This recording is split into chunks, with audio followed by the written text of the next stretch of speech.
Hello,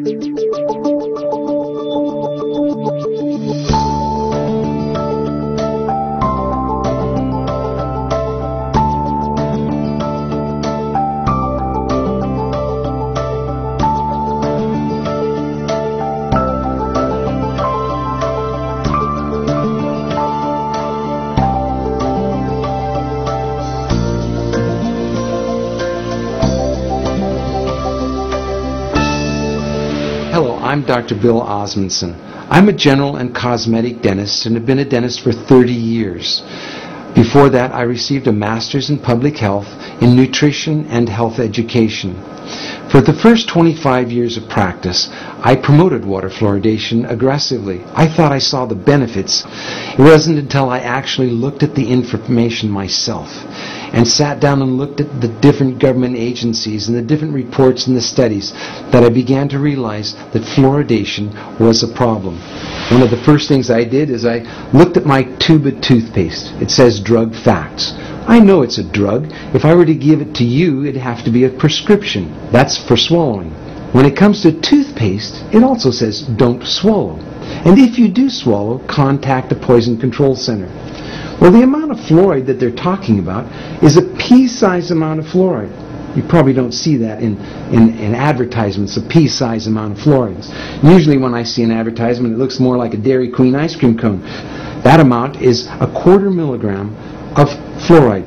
Well, that's the same amount of fluoride as what we find in 8 ounces of water. 1/4 milligram of fluoride, 1/4 milligram of fluoride. Don't swallow. If you do, call the Poison Control Center. One of the things that concerns me is water fluoridation for infants.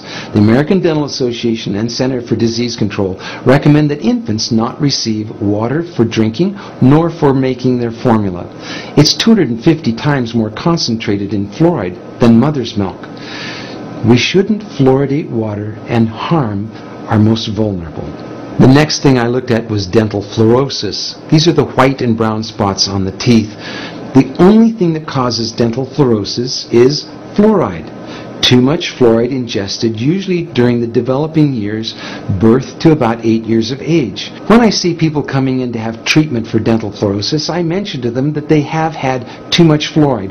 And this is an indication that the rest of their body has probably had too much fluoride also, their bones and in the rest of their organs. Damage from dental fluorosis is not disputed. Everyone agrees that too much fluoride can cause dental fluorosis. About 1/3 of children are now experiencing fluorosis, according to the CDC. The next thing I wanted to look at was benefits. What are the benefits of it? I've heard reports of 20 to 40%, 60%, 80% tooth reduction with water fluoridation.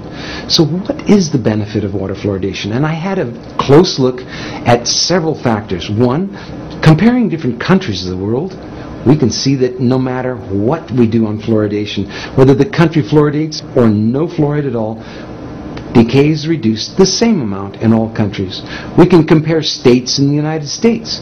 We can see on a graph that as they're plotted in order of increased amount of fluoridation in the state, fluoridation doesn't make any difference. We have the same amount of good health in the states regardless of their fluoridation. Same thing for counties and other locations. That was disturbing to me. If there's no benefit, well, why are we fluoridating? I have 2 requests for you. One is to talk to your dentist and your healthcare provider about fluoridation. Ask them if they've seen the National Academy of Science report on fluoridation. Give them information that they may not have on water fluoridation and excess fluoride exposure. That helped me when my patients casually, calmly, quietly said, have a look at this. This doctor, this dentist is concerned about water fluoridation. What do you think? None of us professionals want to harm our patients. Our whole lives are given to improving the health of people, not harming them. And so for those of you who are healthcare professionals, I highly urge you to look once again at the science on fluoridation. Science doesn't need to be scary. It's just information. Spend a little bit of time looking at it on both sides of the issues. Don't just look at one side filtered. Look at both sides and weigh it for yourself. The other thing is to sign an online petition with me at fluoridalert.org. The online petition requests Congress to have hearings on fluoridation. It also recommends that we no longer fluoridate our water. Thank you.